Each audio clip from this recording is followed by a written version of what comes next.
Oi, gente, tudo bem? A gente está aqui no canal do Prete hoje para analisar um pouco sobre a rodada anterior da dupla Repá na Série B do Campeonato Brasileiro e também dar uma prévia, né, sobre essa próxima rodada que já acontece nessa segunda-feira e terça-feira, jogos também às 9h30 da noite, jogos tarde, né?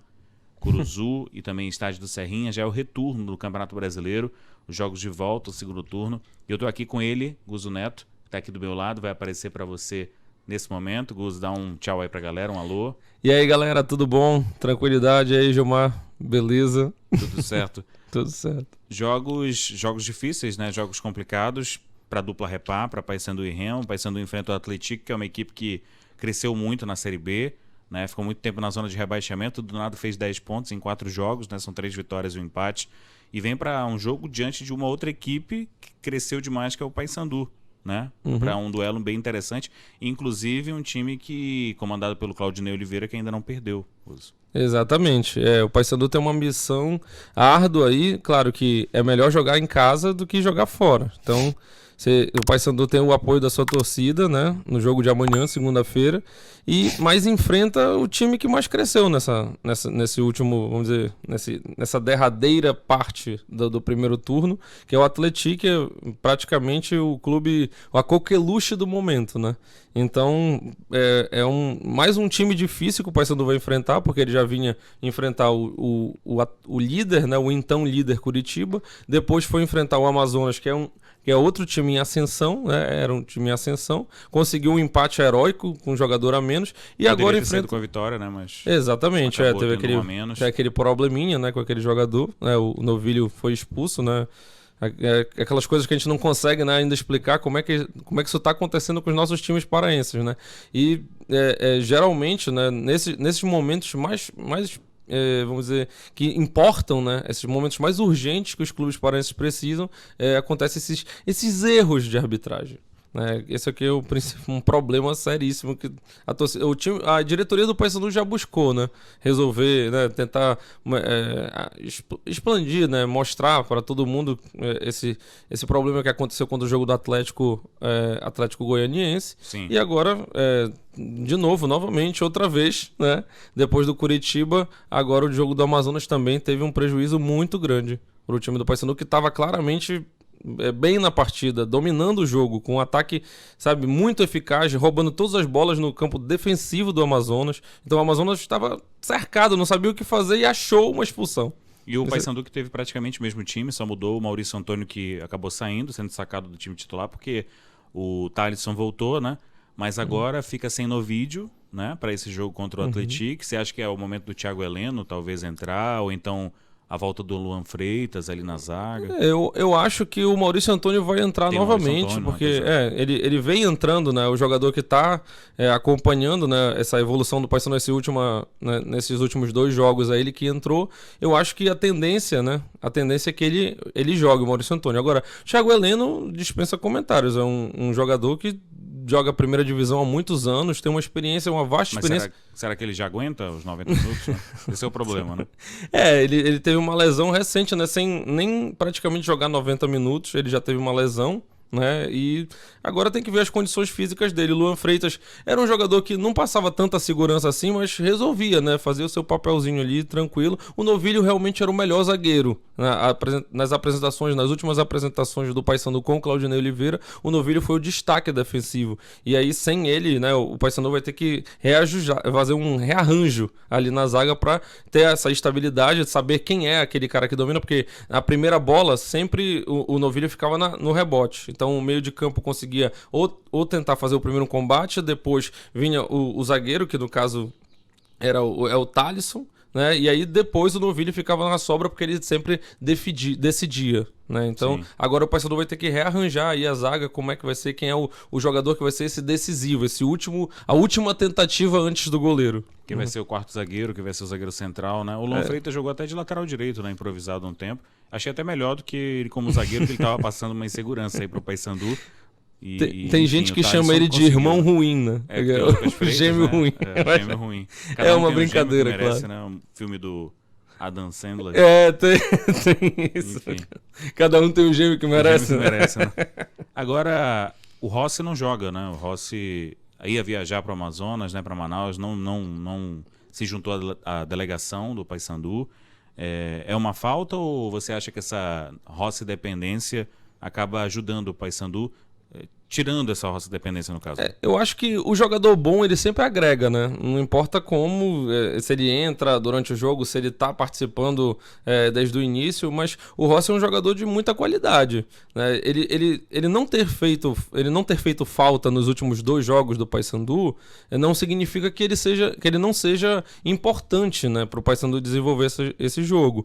Até porque o Rossi ele cumpre um papel de ponta que foi historicamente, né, um jogador de velocidade, de muita força física, mas também dentro de um plantel que não tem esse construtor nato, né, não tem um meia concentrado, né, ele às vezes faz a função de meia. Ele recebe a bola do meio e tenta construir a jogada com alguém.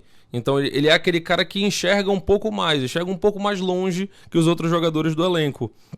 Ele não é imprescindível mais. Antes ele já foi. Nesse ano o Rossi já foi imprescindível no time do Paysandu. E agora o Paysandu consegue se arranjar, né? Parece a água, né? Ela vai andando, encontra os bueiros, os buracos, ele vai conseguindo. Então o Paysandu tá crescendo mesmo sem a presença dos jogadores de maior qualidade. Agora vai perder, por exemplo, o Matheus Vargas, que para mim é um condicionante técnico dentro do meio de campo do Paysandu, por mais que também tenha suas falhas de marcação, tenha seus problemas, né? Não é um jogador perfeito, mas tecnicamente impecável não. Ele tecnicamente é inconfundível como o jogador mais técnico do meio de campo do Paysandu. Ele não entrou tão bem contra o Amazonas, né? Mas assim, também o Paysandu estava no sacrifício aí, né? Não conseguiu construir jogadas. Eu acho que, na verdade, entrou meio perdido ele e o Edilson, né? Não tinha muito o que fazer naquele momento. E os dois, até porque o Edilson é um jogador que, pra mim, é titular, né? Pra mim, titular também. Então, você exigir que o Vargas vá marcar também... não tem como. Pra exigir que o Vargas se levante da cama já deve ser um pouco difícil, porque ele é um pouco letárgico, né? Muito mole e tal. Mas é aquela história. Ele dentro de campo, se você precisar de alguém que toque a bola, que receba a bola, que é a máxima, né, do futebol de hoje, né? O futebol de hoje em dia se procura muito um meia, um atacante, um ponta. Na verdade, hoje no futebol, o imprescindível mesmo, muito importante, é aquele jogador que vai receber 1 milhão de passes durante o jogo e devolver com passes bons também. Então, porque hoje o futebol tá muito parecido com o handball, né? O cara passa no ala, volta pro meio, o meio volta pro outro ala e volta pro meio e volta. Então, durante o jogo, o meio de campo recebe muitos passes. E vai ter um momento que a perna vai pesar. E se a perna pesar, né, quanto mais distante a perna pesar, melhor. E esse é o caso do Vargas. O Vargas é um cara que vai receber 400 passes, 500 passes, vai receber e vai devolver redondo. Entendeu? Devolver a bola. Tranquilo. Devolver a bola redonda. A bola, isso. Pra não ter nenhum problema. Agora, entre Paysandu e Remo, quem é que tem a missão mais difícil? Com certeza o Remo. Por mais que o time do Remo teve uma vitória no último jogo, né? A gente vai conversar, mas... Mas pelo Goiás ser o líder? Exatamente. E dentro da Serrinha, né, o Goiás, por mais que tenha tido resultados recentes, até de maus resultados recentes, mas continua sendo um time muito difícil, um time que tem uma qualificação técnica, uma qualificação de força, uma qualificação financeira, rios de dinheiro. Tem o Tadeu, que é um problema, né? Se por um lado o Goiás tem o Tadeu, o Remo também tem o Marcelo Rangel. Mas você viu que o Tadeu teve um jogo, acho que foi 3-1 pro Goiás, não lembro contra quem agora, poucas rodadas atrás, ele deu 2 assistências, né? Sim, acho que foi o último, jogadas, né? Foi o último jogo, aquela fatiada, né? Vai lá, Rogério Ceni. Deixou só, foi o Egi Garcia, né? Que fez o gol num passe, né? Numa fatiada do Tadeu. Do Tadeus. Cara, o cara entra sozinho, ele já sabe até. Era uma jogada que o Remo tinha antigamente, né? O Remo tinha contratado o Marcelo Maciel do Paysandu, que era o foguete, né? E o Adriano era o goleiro. O Adriano Paredão.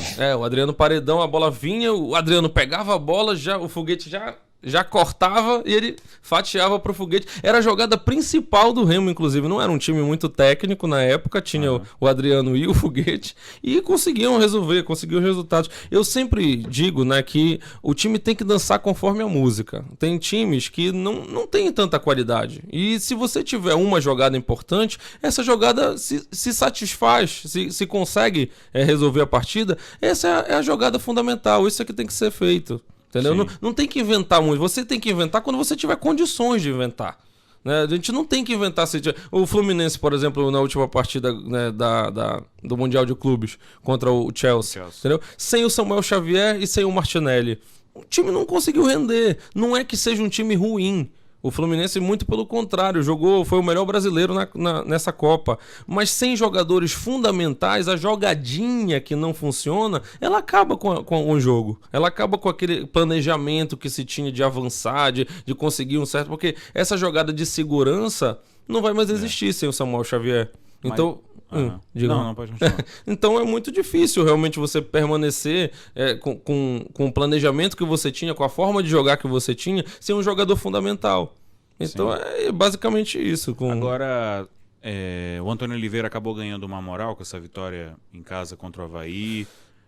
Teve algumas estreias, né? O Nathan Santos foi uma delas. Lateral direito bastante ofensivo. Né? Muito bom, né? Muito bom. Ele foi bastante explorado, inclusive, pelo Remo. Uma grata surpresa, né, na equipe do Remo, Nathan Santos. Nessa lateral direita que teve Cadu, teve Marcelinho, né? Revezaram, tiveram alguns problemas e tal. E chegou agora... O próprio Pedro Castro também. Sim, o Pedro Castro jogou, né, pela lateral também algumas vezes. E o cabeça Pedro Castro? Porque tem o Pedro Castro, o Pedro Rocha. Tem uns... Tem um outro Pedro no meio campo. Agora... Pedro Costa é o lateral. Sim. Pedro Castro é o cabeça de área, o 11, né? Isso. Pedro Costa é o lateral que também não foi muito bem. Isso. Porque o Marcelinho voltou a ser lateral direito titular. Né? E jogou 2 partidas, né? Jogou 2 partidas agora recentes. Eu achei que jogou muito bem, entendeu? Mas tem essa dificuldade, uma resistência, assim, com o lateral direito, sabe? Que ele fez o seu papel, sabe? Acho que o problema maior do Remo tem sido o meio pra frente. Né? Até o Kaique realmente deu uma pichotada no último jogo, mas não é o normal, a zaga do Remo tá jogando titular, bem. Né? A dupla titular era Klaus e Reinaldo. Reinaldo tá voltando, né? Pode até ficar à disposição para esse jogo. Quem? O Reinaldo? O Reinaldo pode ficar à disposição para esse jogo. Mas o Camutanga tá bem, né? Destaque do Remo nas últimas 2 partidas. Acho difícil ele sair também, o Camutanga. Agora... o Camutanga veio com isso, né? Com esse status de ser um titular. Sim, né? sim. Acho que tá correspondendo ao que as expectativas que estavam, né? Ele tirou todas de cabeça, né? Todas, contra o Avaí, contra o Novo Horizontino, 2 partidas muito boas do Camutanga.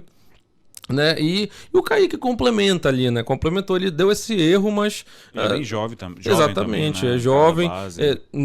A gente também, quando acontece um erro, costuma esquecer as coisas boas, né? As coisas positivas. Porque ele também teve boas jogadas, sustentou ali, né? Fez o primeiro baque ali bem. Na zaga do Remo, não foi nada de maravilhoso, mas conseguiu resolver. O Pedro Rocha, que jogou muito bem nesse jogo e voltou a jogar, porque contra o Novo Horizontino ele foi mal. Né? O ataque do Remo foi mal. Meio sumido, né? Exatamente. Ele, como principal jogador, né, um dos melhores jogadores do campeonato, né, precisa ter regularidade, porque o Remo depende das jogadas dele, jogadas individuais e achar, né, o Pedro Rocha. Ele foi muito prejudicado também porque o Sávio veio muito mal. Nas 2 últimas partidas, o Sávio jogou muito mal. Inclusive, foi substituído e o lateral que entrou no lugar dele foi muito bem. Todo mundo elogiou bastante, né? Foi o Alan Rodrigues, né? Alan Rodrigues. Ele tá um tempo já no Remo. Já tá há um tempo? Já, tá desde o Parazão. Então a nossa informação tá toda... Tá do Parazão, o Alan Rodrigues. Esqueci totalmente do Alan e foi muito bem. Jogou razoavelmente bem. O Sávio tem pecado muito defensivamente, né? Principalmente. Sim, defensivamente. E eu acho que ele tem um problema, né? Que parece jogador de gamão, sabe? Ele vai cá, ele vai pra lá, ele faz o L. Quem nunca né? jogou gamão, como é? Não, porque... Como é que se joga? Não, ele vai que nem torre de xadrez também. Ele não consegue cortar pro meio, ele não consegue fazer uma coisa diferente. Ele precisa sempre correr reto pra frente na lateral, ou ele corre pro meio da zaga. Entendeu? Ele volta pra ponta dele, o lugar dele vai até o meio de campo e volta pra ponta pra zaga. Ou então, quando tá ofensivo, né? Ele dá uma opção, mas não vai na linha dificilmente vai na linha de fundo. Entendeu? Então, é uma condição que existe. Agora, ele entrou no Remo, né? Eu conversei com alguns colegas remistas, né? E eles me explicaram dentro da torcida, porque tem a explicação, né, de comentário, Sim. e tem a explicação da torcida, que sempre é o que acontece em campo, né? A torcida vai, às vezes a gente não sabe por quê. É porque o torcedor tem uma condição diferente do comentarista. Ele talvez não esteja vendo o mesmo jogo. Tem gente que vê outros tipos de jogos, né? No mesmo jogo, vê outros jogos no mesmo jogo. Então, o torcedor do Remo gosta do Sávio desde o ano passado, porque ele corrigiu um problema crônico que era a perda de bola do lado esquerdo do Remo, e a complementação, quando há uma perda de bola do meio, ele recompôs muito melhor a defesa do Remo, conseguindo sair, conseguindo fazer dar o bote quando tiver um jogador livre, né, do adversário num contra-ataque em velocidade, ele conseguia recuperar melhor a bola do que os outros que estavam se defendendo naquela época. Então ele corrigiu esse problema crônico na Série C e conquistou o time do Remo. Então, conquistou a torcida. Esse ano ele fez gol de falta, né? Exatamente. O cara da bola parada de vez em quando também, né? Um cara que joga bem, né? Bola parada dele no cruzamento na área também foi bastante importante. Mas nessas últimas 2 partidas não foi tão bem.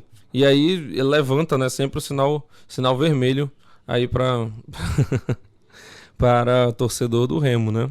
Exatamente. Agora, então, quer dar um palpite aí para os jogos de Remo e Paysandu, ou não dá para dar palpite? Eu vou dar o palpite, acho que a gente não foge, né? Não vai ficar em cima do muro, claro. Eu acho que em cima do muro. Eu acho que o Paysandu ganha do Atlético. Certo. Acho que o Paysandu consegue a vitória em cima do Atlético pela força da torcida. Depende muito das condições, né, do time, como começa o jogo, do início de jogo, se ele consegue já estabilizar, porque o Paysandu precisa muito sentir a partida no início do jogo. Entendeu? Contra o Curitiba, por exemplo, ele demorou muito para ligar. Inclusive, tomou 2 gols. Um não valeu, né? O outro valeu. E aí o Paysandu teve que buscar o resultado, conforme, né? E ficou sabor. bem ligado com o Garcês ali, o zagueiro do Curitiba. Ficou inflamado. Desligado, né? Exatamente. Depois, com o gol, o Paysandu se ligou. É a mesma coisa. Então, contra o Amazonas, conseguiu perceber que o Amazonas ia tentar fazer essa saída sustentada, marcou logo por cima e conseguiu o gol. E aí o que deu o problema foi realmente a expulsão do Novilho. Mas essa sensação do Paysandu, como ele vai sentir a partida, vai decidir muito se ele consegue uma vitória logo no início ou não. Entendeu? A construção do resultado no início é muito importante para o Paysandu. Dentro da Curuzu, virar um jogo é sempre muito difícil. Entendeu? Então o Paysandu tem que se ligar para não tomar gols. E esse é um típico jogo daqueles da Curuzu, né? Que o Paysandu começa bem, pressionando, aí pode ser que leve um gol. Isso. E aí fechou a casinha do Atlético. Exatamente. Esse é o maior problema. Se for esse o roteiro do jogo, que é um dos roteiros possíveis, aí muito o Paysandu tem uma dificuldade muito grande pela frente. Mas eu acredito que o Paysandu vai conseguir entender o jogo logo de início, se ligar e conseguir fazer o resultado e a partir daí só administrá-lo. Eu acho que vai ser nesse nível o jogo de amanhã. E o Remo, pode ganhar lá no Serrinha? Pois é, poder pode. O time tem time para isso, inclusive. Sim. O Remo tem um time para conseguir ganhar do Goiás dentro da Serrinha. O time do Remo, o elenco é muito forte, né? A gente não tá falando de um elenco que não vai competir no campeonato. Inclusive, o elenco que o Remo já tinha já era grande, já era forte. E agora com a chegada de novos jogadores, como o Cantilho, por exemplo, que é jogador do Corinthians, né? Ex-jogador do Corinthians. Entrando bem, inclusive. Entrando bem no time, né? Então, você percebe que o Remo tem elenco para conseguir vencer o jogo. Agora, é um jogo muito difícil. Se chegar com um empate nas condições que estão aflorando antes, no pré-jogo, né? A gente no pré-jogo aqui, um empate não é um resultado ruim.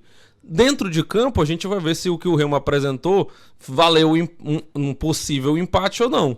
Entendeu? Então, se o Remo criou muito mais que o Goiás, aí o empate não foi um bom negócio. Entendeu? Mas de inicialmente, acho que o empate é um bom resultado. Eu apostaria no empate. Então, uma vitória do Paysandu. Isso. E o empate do Remo fora de casa. Acredito 4 pontos dos times paraenses. Isso. Sendo que um tá jogando em casa e o outro tá jogando fora. Exato. E o Remo disputa direta, né? E o Remo disputa direta. O Paysandu também. Mas é porque eu acho que o Atlético ele vai agora disputar para subir. São momentos parecidos, né? Das duas equipes. São momentos parecidos. São de crescimento na Paysandu, Criciúma, Atlético, Ferroviária, até o Volta Redonda tá ganhando agora, virou um jogo contra o Atlético Paranaense. Também é um pontapé inicial para começar segundo turno diferente, né? Isso. O Paysandu ficou 11 jogos sem ganhar, então... Exatamente, tem que mudar alguma coisa, né? Porque se o Paysandu fizer os mesmos pontos que ele fez nesse primeiro turno, não consegue se sustentar. na Série B. Então, o Paysandu precisa realmente mudar a chave, fazer um negócio totalmente diferente nesse segundo turno, já entrar ligado, precisando dos resultados para conseguir, no final do ano, pelo menos não ser rebaixado. Entendeu? Depois vai pensar se pode ainda disputar um G4. Acho muito distante ainda da inteligência do Paysandu hoje tá pensando em G4. Acho que o Paysandu tem que pensar em se manter na Série B e o Remo tem que pensar em G4. O Remo já tem que colado no G4. Isso, tem o mesmo número de pontos. Não pode deixar de distanciar muito. Por isso que o empate fora de Vitória, que a vitória seria excelente. Seria um grande resultado. O Antônio Oliveira seria o melhor técnico do mundo se ele conseguir uma vitória. Mas um empate já é excelente também, porque não deixa o Goiás avançar muito e permanece assim numa condição do Remo conseguir reverter dentro dos jogos dentro de Belém. Beleza, então. Guzo Neto, obrigado para você de casa que acompanhou o nosso vídeo aqui no canal do Prete, essa análise, né, de prévia de jogos. Paysandu e Remo que jogam segunda e terça-feira. E a gente vem, claro, com o pós-jogo também, com os resultados, depois com uma análise. Eu e o Guzo Neto. Guzo Neto, dá um tchau pra galera aí. Tchau, pessoal. Muito obrigado. Sigam o canal Leite Derramado também. Guzo Neto, que é do canal Leite Derramado, tá participando aqui do canal do Prete, que tem uma parceria ilimitada. É, uma parceria gigante agora. Tamo junto total agora. Então Vocês vão cansar de ver a gente. Deixe seu like, seu comentário aqui abaixo para essa prévia de jogo. E até o próximo vídeo aqui no canal do Prete. Tchau.